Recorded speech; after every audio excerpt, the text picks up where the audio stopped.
Salve, salve meu caro aluno, salve, salve minha cara aluna, tudo bem com vocês? Espero que sim. Hoje, para variar, nós estamos aqui para discutir mais uma Power Blaster Detonator Plus Advanced de aula, para discutir um dos conteúdos mais pertinentes dentro do conteúdo de biologia, porque ele ajuda a gente a entender como é que melhor funciona a nossa fisiologia. O tema da aula de hoje é sobre histologia. O que é histologia? Histologia é o estudo dos tecidos, e é justamente para a gente entender a dinâmica dos tecidos que o nosso entendimento de como funciona o nosso organismo fica melhor. Dentro do estudo da histologia, a gente tem 4 tecidos básicos e na aula de hoje a gente vai discutir o tecido epitelial. Qual é a função desse tecido? Como é que esse tecido se organiza? Ele se organiza de forma a contribuir com uma estratégia de revestimento para o nosso organismo. Eu já digo, já chamo a atenção sua para esse ponto. Toda e qualquer estrutura do nosso corpo sempre apresentará uma camada de tecido epitelial, e é bom a gente lembrar que nós estamos pensando em órgãos, e órgãos se formam pela união de vários tecidos diferentes. E, em alguns casos, ele pode também apresentar uma função secretora, né? As várias glândulas que nós temos no nosso organismo, todas elas se desenvolvem a partir do tecido epitelial. Como características gerais desse tecido, e aí nesse sentido eu estou trazendo principalmente para a perspectiva do tecido de revestimento, a gente vai notar algumas características muito marcantes. É importante a gente conhecer essas características, porque muitas vezes é através dessas características que a gente vai ser capaz de analisar qual que é o tecido. Quando a gente faz um corte histológico, quando a gente faz um corte para verificar a situação de um determinado indivíduo, a gente faz uma coleta de amostra, a gente vai prestar muitas vezes atenção nessas características gerais para a gente ser capaz de identificar qual que é o tecido que a gente está olhando. Primeira característica marcante, a ausência de matriz intercelular. Quero chamar muita atenção para essa palavrinha aqui, ó, intercelular. O que quer dizer matriz intercelular? São as substâncias que existem entre as células. No tecido epitelial, a gente praticamente não nota a presença dessa substância entre as células. Isso se dá pelo fato das células estarem fortemente aderidas umas às outras. Então, no que diz respeito ao tecido epitelial, ele está todo colado um no outro, ele está todo preso um no outro. Ele está tão preso que a gente nota como especialização, a gente nota como característica a presença de desmossomos e interdigitações. O que são essas estruturas, desmossomos e interdigitações? São especializações da membrana celular, da membrana plasmática, que ajudam a fazer com que as células estejam muito bem aderidas. Faz todo sentido que essas células estejam muito aderidas umas com as outras, porque afinal de contas, se a gente está pensando numa função de revestimento, é justamente o que? Essa capacidade que esse tecido vai ter de reter, de proteger o nosso organismo. Daí a importância disso. Uma outra característica muito marcante desse tecido é o fato dele ser inervado. Isso quer dizer o quê? Que ele tem nervos espalhados por ele. Ainda bem. Nós estamos pensando aqui em uma característica de revestimento, vamos pensar, por exemplo, na nossa pele, que é um órgão que tem como principal tecido o tecido epitelial. É graças a essas inervações que a gente é capaz de, por exemplo, perceber o toque que acontece no nosso tecido. Beleza? Muito bem. Um ponto interessante que essa ausência de matriz intercelular carrega junto com esse tecido um outro fato.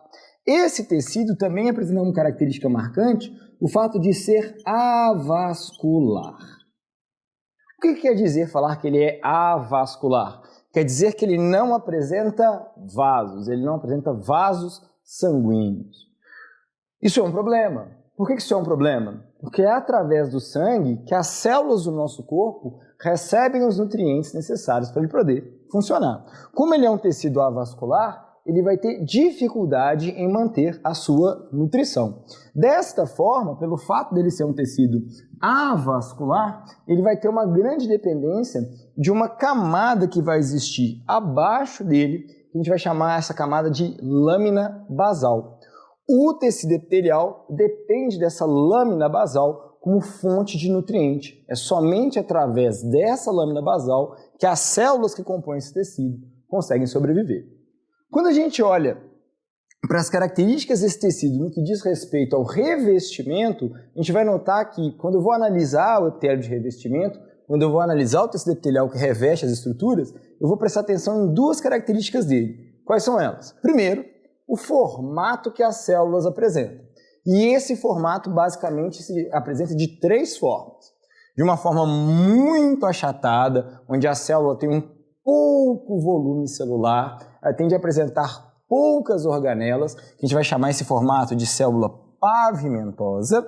Essas células que têm esse formato pavimentoso são células que a gente pode dizer, dentro da economia da biologia, que são células baratas, que são facilmente desperdiçadas, mas que ao mesmo tempo têm uma característica interessante. Por elas serem muito achatadas, a passar substâncias através dela se torna muito mais fácil.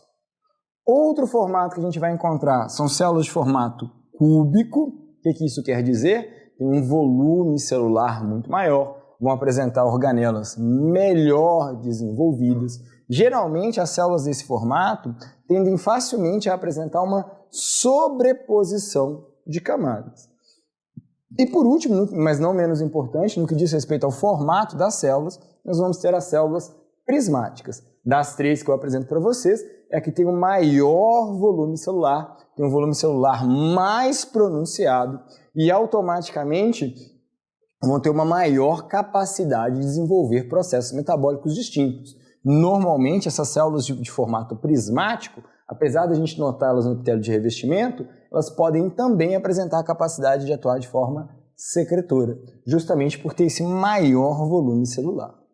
E aí, finalmente, mas não menos importante, uma outra forma que eu tenho de classificar o tecido epitelial é pelo número de camadas. E aí eu também posso classificar ela de três formas distintas. Quais são elas? Eu posso analisar quando tem apenas uma única camada, e aí eu vou dizer que esse tecido epitelial de revestimento é um tecido simples. Eu posso combinar todos os formatos de células com o número de camadas, tá certo? Ou seja, eu posso ter um tecido epitelial cúbico simples, eu posso ter um tecido epitelial pavimentoso simples, ok? Então são células que vão ter uma única camada, sempre dependendo da lâmina basal, que está representada aqui em vermelho, é um tecido conjuntivo que dá suporte ao tecido epitelial. Pode ser um tecido epitelial estratificado. O que isso quer dizer? Vai ocorrer uma sobreposição de camadas. Nós vamos ter várias camadas, umas sobre as outras, ok? Por conta de haver esse número maior de camadas, a troca, a transmissão, a transferência de nutrientes vai se tornar um problema. Nós nunca poderemos ter um número absurdo de camadas de células, justamente porque vai depender de como essa difusão dos nutrientes vai acontecer, que ela tem que acontecer a partir da lâmina basal. Lembre-se que o tecido epitelial é um tecido sem vasos sanguíneos. E o último, mas não menos importante, são as células que a gente chama de pseudoestratificadas. Na biologia, esse prefixo pseudo quer dizer o quê? Quer dizer falso. O que é então um tecido epitelial pseudoestratificado? Você olha para ele, ele parece que tem muitas camadas, mas não tem. Por que ele não tem? Porque a gente sempre nota que apesar de ter algumas células que estão dando uma ideia de sobreposição, todas elas estão conectadas à lâmina basal, todas elas estão conectadas à base. Algumas têm um formato mais prismático, mais alongado, outras vão ter um formato mais achatado ou mais cúbico. Por isso que a gente dá essa ideia de pseudoestratificado. Toda vez que a gente lida com o epitélio de revestimento, a gente nota então, a gente presta atenção no formato das células e no número de camadas. No meu próximo quadro, eu vou explicar para vocês o que é o tecido epitelial associado à ideia de secreção e como que ele funciona e o papel que ele desempenha. Segura a onda rapidinho, que eu vou trocar o quadro para a gente fechar esse tecido. Então, para a gente fechar, a gente vai então agora discutir epitélio de secreção, ou também chamado de epitélio glandular. Quando a gente pensa sobre esse epitélio, o que é interessante a gente pensar? Normalmente, como eles têm essa atividade secretora, essa atividade de liberação de substâncias, na hora que eu olho para esse tecido no microscópio, o normal de eu perceber é que ele apresente apenas uma única camada. Faz todo sentido. Se houvesse uma sobreposição de camadas, a liberação da substância se tornaria mais difícil. Por isso que a gente sempre vai encontrar uma única camada. Se a gente presta atenção no conteúdo celular das células que formam esse tipo de epitélio, a gente, principalmente o retículo endoplasmático e o complexo Golgiense, vai estar muito desenvolvido. Também faz todo sentido. tendo em vista que essas duas organelas estão muito associadas a atividades secretoras da célula. Quando a gente vai analisar as características desse tecido, a gente nota que a gente pode dividir eles pensando basicamente em dois tipos de glândulas. Afinal de contas, nós estamos falando de epitélio glandular. E quais são os dois tipos de glândula? As glândulas endócrinas e as glândulas exócrinas. Repara que eu não coloquei aqui, meus caros, a questão das glândulas anfícrinas. O que é uma glândula anfícrina? É uma glândula que vai combinar tanto uma porção exócrina quanto uma porção endócrina. Então, a gente tem um exemplo claro de glândula anfícrina, que é o pâncreas. Ele vai ter uma porção dele que funciona de forma endócrina, e a gente vai ter uma porção dele que funciona de forma exócrina.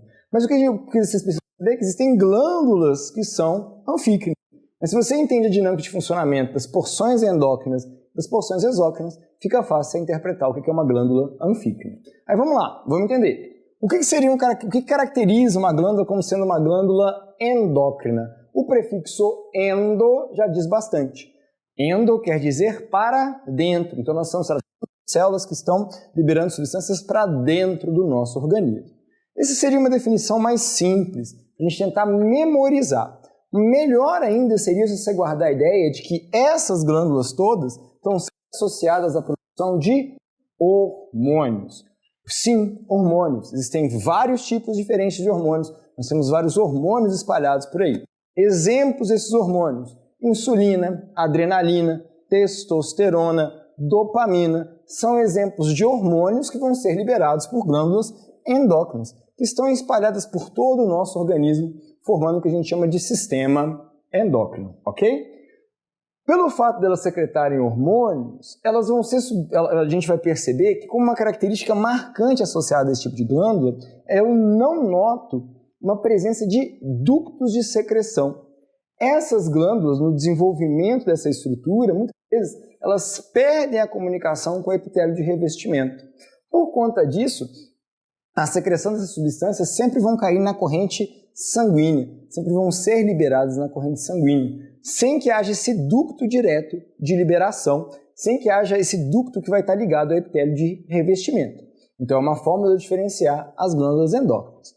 Já as glândulas exócrinas, esse prefixo exo quer dizer fora, para fora, apesar de eu não gostar muito dessa definição, porque, como eu disse, o próprio pâncreas tem uma porção exócrina, mas eu tenho como glândulas exócrinas as glândulas sebáceas, as glândulas sudoríparas, as glândulas salivares, que vão ter um ducto de secreção, um ducto de comunicação com o epitélio de revestimento. Por isso que a gente vai chamar elas de glândulas exócrinas, tá certo? No que diz respeito à forma como eles liberam essa secreção, a gente nota que existem três formas para as células das glândulas exócrinas liberarem essas secreções.